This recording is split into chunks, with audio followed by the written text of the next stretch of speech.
Hello everyone, welcome back to In the Greenhouse with Orchid Supply Store. My name is Ken and welcome to all. If you've been here before, glad to have you back. If this is your first time, I hope you stick around, I hope you subscribe, and I hope you come back the next time. Today's just going to be a little recap of what has been happening in the greenhouse. Nothing new, to really show. Haven't received any new orchids. Practically nothing is in bloom, so it's not really anything to show you. Just wanted to give you an update on what you've already seen. All of the hosta, the Hoya, I got hostas too. All of the Hoya are planted and doing well. Speaking of hosta, I may even list those because I've got some that are ready to sell. The other items that I got from Thailand are the no-name Vandas. Sold about maybe half of them, and they are doing well. They're doing exactly what I expected them to do. After they hang here in my greenhouse for 10 days or so, the roots start getting, they look like they're dried up, but in fact they're not. They're still very viable. They're just not nice and plump and full as when I first got them. I expected that because it's a difference in the humidity. I water them frequently, so they're getting plenty of water. It's just the difference between the humidity and the environment in Thailand versus here in my greenhouse. The no-name dendrobiums are not doing as well as I expected. Of course, this was the first time I got dendrobiums from out of the States. They were shipped bare root, which in itself doesn't bother me because that's okay. I got them planted within 2 days, so they were not out of a pot very long at all. After I got them in a pot, I watered them, and they went in the greenhouse, and just as any other of my plants are. But for some reason, I would say at least half just went crazy. I don't know what happened. The stems got very slimy. It is like they had been sitting in water, for a very long time. So I thought, well, gee, maybe I'm overwatering them. I think they'd only been watered twice. I checked in the pot, in the roots. They were not overwatered. The roots were dry, but the stems honestly were shot. They, like I said, they were slimy. I don't know what caused that. I'm guessing it was the difference in the humidity. I honestly don't know. At first the leaves started turning brown and falling off, and this happened rapidly. I mean, within about a 4 or 5 day period, the ones that are effective, the leaves were gone. I mean, they just fell off, and very spongy, very slimy feeling. So I'm guessing it was the humidity and then the overall environment in the greenhouse. I don't really know how they were being grown there in Thailand, whether they were outside in a greenhouse. I don't really know. I guess I should have asked. But that's okay. You win a few, you lose a few. Everything else is doing well. All the other Vandas really doing nicely. I water those when it's hot. I water them often. And speaking of hot, how has the weather been at your location? Last week it was in the 90s, 95, 96. very, very warm. Come into the greenhouse, and of course when it's that hot, it gets really warm here in the greenhouse. Even with the air conditioner going, it's still quite warm. This week, totally different. Yesterday when I got up, it was 46 degrees. Now we're in Atlanta. 46 degrees is the middle of winter for us. So I don't know what's going on. This morning it was 57. And of course the orchids are actually liking it because being inside the greenhouse, it's about 65 to 67. So they're loving that temperature. And so am I. You can do something outside without breaking out in a sweat just when you walk outside. But that's what the weather's doing here, and I'm guessing it's probably doing the same at your location. As you've probably realized, it's been about 2 weeks since I've done a video, and the reason is I took a little break. The reason I took a break is last Saturday, September the 16th, was my birthday. Thank you. I know you're all wishing me happy birthday right now. I am 74 years old. Can you believe that? 74. My God, I'm getting old. We look around and it happens. I mean, you just cannot slow time. My wife and I were talking, and we realized that our little baby girl, is 52 years old. I don't know what to think about it. Just do the best we can and keep going.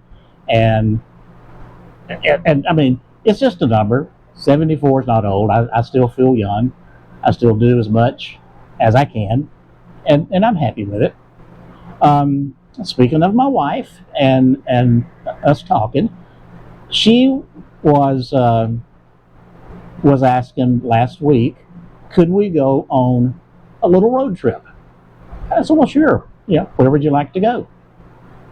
She said, we have never been to her grandmother's graveyard. Well, I'll take that back. We went when she was buried, okay? But that was 35 years ago.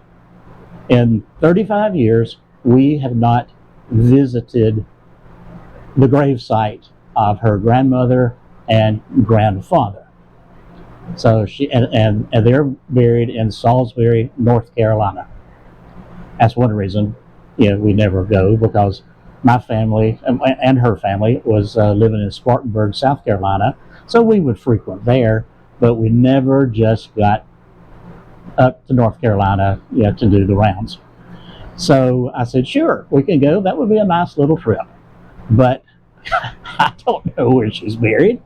I mean, it was 35 years ago, and I wasn't paying any attention to the cemetery back then. I was just following the group. So the first thing I'll have to do is I'll have to find out where the heck she's buried. So what do you do these days? You get on the internet and you search for it. You can find anything. Anything you want to know is out there now. So I entered her name, Salisbury, North Carolina, obituaries. You'd think it would pop right up. Well, it didn't find her grandmother immediately, but it did find my wife's aunt, the last surviving child of her parents' family. Her grandmother had 5 children, 2 boys, 3 girls. My mother-in-law was she was the oldest girl. She was in the middle, 2 older brothers, 2 younger sisters. And the obituary for the youngest sister, my wife's aunt, popped up. And the reason it came up is because in her obituary, it named her mother, as her mother. And I looked at that And I turned to my wife and I said, Sue, my wife's name is Sue. I said, Sue, you're not going to believe what I found. I said, Aunt Sue, and her aunt's name is Sue. I said, Aunt Sue died. And of course she turned to me and she said, oh my God, when? So I looked it up, and her funeral was in March of this year, 2023. Now, Aunt Sue is one of those people that, quite honestly, I didn't care for. Her feeling toward me was probably the same. She didn't care for me. And she, I won't go into the details, but she and my wife didn't really speak that much either. So we really lost touch. That's why we didn't know that she had passed away. But I sat there and I read that, knowing that I really don't care for this woman, but tears swelled up in my eyes, and I almost cried right there on the spot. And my wife looked at me, she says, are you okay? And I said, yeah, I'm okay. I said, but it just put me to thinking. We have not spoke with this woman in years. She was your aunt. We should have. We should have stayed in touch. We may not have liked her. We didn't have to go visit her every weekend, but we should have stayed in touch enough to the point that we were notified about her death. But we weren't. So, does that happen to you? Do you have family that maybe you haven't been in touch with them for quite some time, and you forgot about them? You've really lost touch. You may not even know where they live now. After I saw her obituary, I said, that shouldn't be. We're family. You should stay in touch with your family. On my father's side, on my side, now this was on my wife's side. Her two uncles lived in Virginia. They've been dead for quite some time. Her mother lived in Spartanburg, where we were from. She's been dead 25 years now. The next sister lived in Salisbury, North Carolina. She's been dead probably at least 20 years. And now the last one, Sue, died this year. This family was not real close, but at least we stayed in touch enough to be notified. On my side of the family, my mother's side, they were so old I never really knew any of them. Knew one, but that was about it. On my father's side, they had too damn many. My father was the baby of what I call the first family. His father had two wives. His first wife had 5 children, and she died in childbirth with my father. And this was in 1917. He stayed married a while, but he had 5 kids. And of course, my father was a baby, so he needed someone to take care of them, if nothing else. So I think it was like 1 or 2 years later, he married his sister-in-law. So it's my father's aunt became his stepmother. She was 13 years old when they got married in 1920. She went on to have 8 children.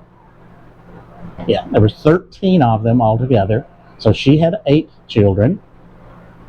And it is quite, I always thought it was quite funny. My brother, who was born in 1942, was actually older than his aunt, who was born in 1943. So this was common, very common in the first part of the century. My grandfather was a farmer. Yeah, the more kids he had, the more land he could farm. So they had 13 kids. Oh, and they adopted a child also. He had I don't know, a brother or a sister or something happened, and they adopted one of their kids. So there was actually 14 children in the household. Now, where I was going with this, I said, keep in touch. How in the world do you keep in touch with that many people? And of course, we had moved away. We moved first to Tennessee and then to Georgia. So it certainly was not easy to go see any of them. So we didn't. Never saw any of them. We would attend their funeral, when they died. And I think every single one of the 14 are dead now, except the very youngest one that was born in 1943. So I don't know how she's 80. I don't know. Yeah, I guess she would be 80 now. But we did relatively stay in touch with that part of the family, except my cousins. Now, of these 14 brothers and sisters, I think each of them had at least 3, maybe more kids. So there's that many out there that's about my age. I think there was 1 or 2 that's maybe 5 that's older than me, but for the most part, they're younger than me. Goodness knows how many kids they had. So it expands exponentially, and you just don't keep up, with that part of the family. My immediate family, I have 2 kids. I have a son who has no children. I have a daughter who has 3 children. We all stay close. We're very close. We get together often. We get together on birthdays. Certainly we get together for Christmas and Thanksgiving and holidays like that. So we're still relatively close to each other. So it's easy. And at this point, we still enjoy each other. So I guess that's good. But I'm rambling now. But the reason I'm saying this, stay in touch with your family. Don't be like my wife and I were, not knowing that your aunt died, and then when you find out, you read about it in the paper 6 months later, and it's, oh my God, she died. So just stay in touch with your family. That's what means everything. I really rambled today. I don't really have anything to show you here in the greenhouse. Just that everything is doing well. The only problem that I had, I've already told you about, was the dendrobiums that I got from Thailand. But you chalk that up to cost of doing business. Let's go on to something more fun. Let's start another giveaway. I've had a few people request that we do a giveaway for a birdhouse. So we're going to do that. So starting today, when you see this video, and we'll run it, since this is in the middle of the week, we won't end it this Friday. We will end it next Friday. And off the top of my head, I don't remember. I think that may be the 28th, 29th. You can look on the calendar, and I'll find out for sure before I post the video. So we'll give away a video. Same rules apply. You must subscribe to the channel. You must enter a comment to get your name in the giveaway. So subscribe if you haven't already. If you like this video, and it was different, so you may not have liked it, but if you did like it, give me a thumbs up. It doesn't take that much. That way I know you did like it. We may do it again. Leave a comment. That'll get you entered into the giveaway. And gee, I guess that's it. We'll do it again. So you come back now.